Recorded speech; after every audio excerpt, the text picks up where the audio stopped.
اي نعم. وتتفاجئوا بهذا القصف. وبعدين بالنسبه للمقاومه اللي بتيجي بتخبى بين الناس، ليش تخبى بين الناس؟ يروح في جهنم يتخبى. يعني هذه شهادات من المواطنين. Notice how the Al Jazeera journalist cut him off. He didn't want him to finish. He didn't want the world to hear what Hamas does in hospitals, how they hide behind civilians. This man is an eyewitness to an event that happened, which happens to be against Israel, which brought him to the hospital in the first place because he was hurt in the incident. He wants the world to hear the testimony, what the man saw, but he doesn't want the world to hear what he has to say about Hamas because it is detrimental to Hamas. Why is he doing it? It's very obvious. They don't hide it. They are the mouthpiece of Hamas. They have an agenda. Everyone has an agenda anyway, even if your agenda is to report the news the way you see it. Giving both sides equal coverage is still an agenda. Al Jazeera is a very controversial news channel owned by the Qataris. And what role are the Qataris playing in the crisis between Israel and Hamas? They are the middlemen in the conflict between Israel and Hamas. It is through them that they negotiate and talk to each other. So you can understand the role they are playing. And the leader of Hamas lives in Qatar. This guy in this photo with the Emir of Qatar. For the leader of Hamas to live in Qatar, it must be on the invitation of the Qataris. So that means the Qataris support him and his organization. And if they support him and his organization, that means they don't have a problem with their objectives. The objectives of Hamas are well known. They've said it many times that their main objective is to end the Jewish state of Israel. The Qataris are also in good terms with Iran.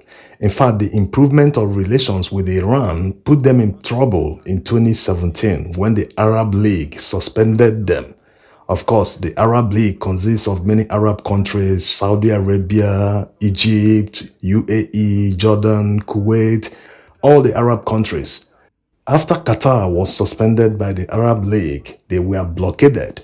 In fact, Saudi Arabia went as far as blocking their land border. The Qataris were accused by the Arab League of supporting terrorism.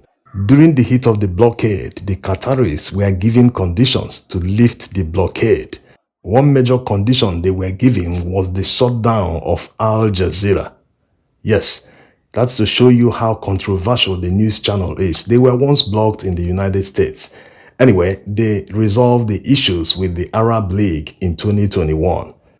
Seeing the relationship between the trio of Hamas, Iran, and Qatar, you will understand why they are pushing a narrative. Did Hamas inform the Qataris before striking Israel on October 7th? There's no evidence, but it doesn't look impossible. Considering that their leader lives in Qatar and the revelation that the attack of 7th October in Israel by Hamas was done to torpedo the peace deal that Israel was about to sign with Saudi Arabia and other Arab countries. So it's not unlikely that Qatar and Iran were not aware of October 7th event before it happened.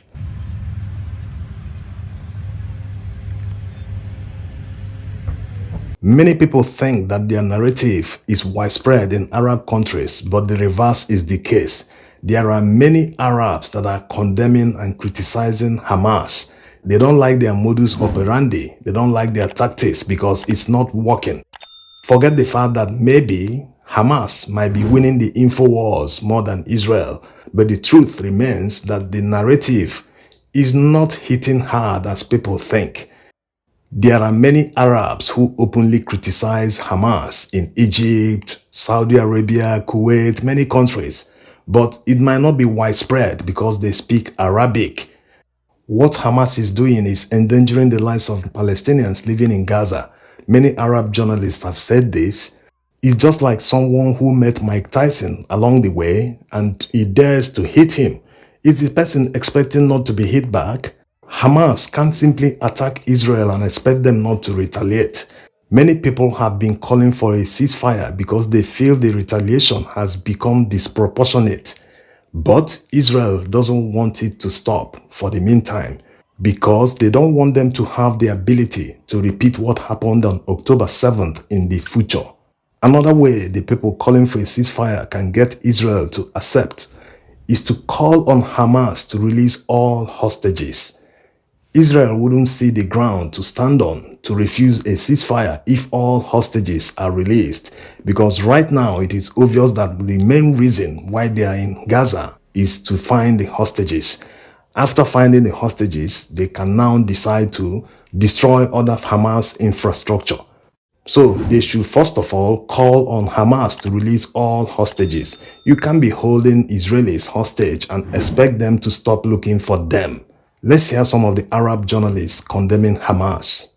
أنا عندي نداء لأخونا خالد مشعل وأخونا إسماعيل هنية. أسمع إن هما مع برضو اسمه خليل الحية تقريبا أو حاجة كده، موجودين. ربنا يهديهم يا رب في القاهرة. وأنا بناديهم إن هو يا جماعة انتوا جايين طبعا من قطر ومن اسطنبول، الله يكون في عونكم. نتمنى تكون إن شاء الله رحلة طيبة وسافرتوا بيزنس كلاس وأكلتوا الغداء الحلو الجميل علشان توصلوا إلى مصر للدفاع عن القضية ومكتسباتها. طبعا أنا عندي رأي، يعني أنا بعمل نداء لأخويا إسماعيل هنية واسمه أخويا خليل الحية وأخويا خالد مشعل. انتوا يا جماعة دلوقتي في القاهرة، والقاهرة جنب غزة قوي، وكده كده أنا أقول لك إن الإسرائيليين ما عندهمش مشكلة خالص إن أنت تخش تحيي صمود الشعب الفلسطيني من داخل غزة. يعني انت كبطل للمعركة، خالد مشعل اخونا، خالد مشعل اخونا، اسماعيل هنية، دي ناس قادة كبار، دول قادة المقاومة جامدين اللي هم ما فيش زيهم. هم دلوقتي بيطلعوا في التلفزيون من قطر وهو بعد ما اكل الهمبرجر واكل اللحمة واكل الدسم يحيي صمود الشعب الفلسطيني اللي فيه ست ماشية في الشارع دلوقتي بتصرخ عشان معهاش عيش، وبتصرخ ومش عارفة العالم ساكت عليها ليه. طب يا عم خالد، انا بنصحك انت واخ اسماعيل هنيه واخ خليل الحيه دول تنزلوا من نفق. انا عازمكم على فكره، انا هعمل لكم العزومه وانا اامن لكم الطريق ان شاء الله باذن الله توصلوا لحد غزه عشان تجاهدوا خشوا غزه لو انتوا رجاله. يعني الرسول صلى الله عليه وسلم لو كان اهله واهل بيته واهل ناسه كلهم بيتم الاعتداء عليهم كان هيبقى قاعد في قطر بيعمل مؤتمر ولابس الكوفيه الفلسطيني وبيقول احيي نضال الشعب الفلسطيني؟ ايه يا عم اسماعيل هنيه، الرسول صلى الله عليه وسلم كان هيبقى قاعد في الفندق ولا هيبقى في الخندق؟ هيبقى في الفندق ولا في الخندق؟ لا، مش هيبقى في الفندق. الرسول صلى الله عليه وسلم هيبقى هو والصحابة واخدين الأنفاق تحت والناس العادية عمالة تتدمر من فوق وهم حتى ما بيطلعوش فوق عشان ينقذوهم. لكن انت تروح تضرب العدو ضربة فالعدو يجي يضربك 10 أضعافها، فالناس تتألم وانت قاعد لي في قطر ولا قاعد لي بتاع ولا قاعد لي تحت الخندق انت السنوار ولا مش عارف ايه. هم دول الرجالة. ابو عبيدة ده هو الراجل الملثم ده، حذيفه الكحلوت ده الراجل اسمه حذيفه الكحلوت على فكره، ومعروف عند الغزاويين ومعروف عند الاسرائيليين. فانا بتساءل هو ليه لسه لابس اللسان؟ تمثيل؟ هو احنا بنعمل افلام هنا؟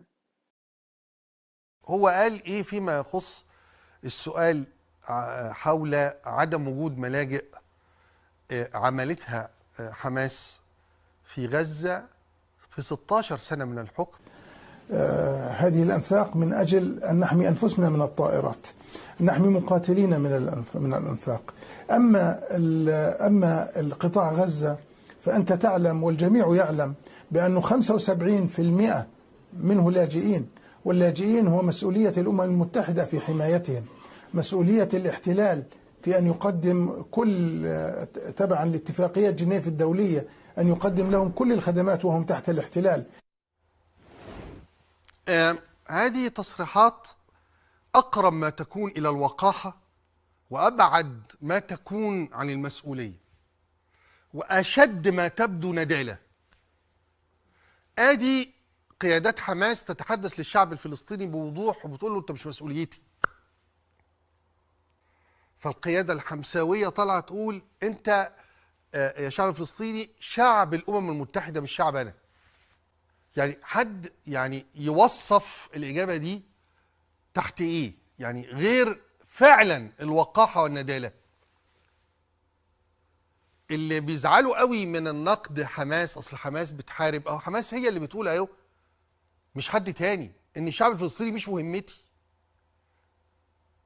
هو بعد شوية هيقعد يكلمنا برضه على المساعدات. يا عم أنت مش قلت إنه مش موضوعك أنت مسؤول عن حماس ومقاتلي حماس وعامل أنفاق عشان تحمي نفسك من القتل والاستهداف.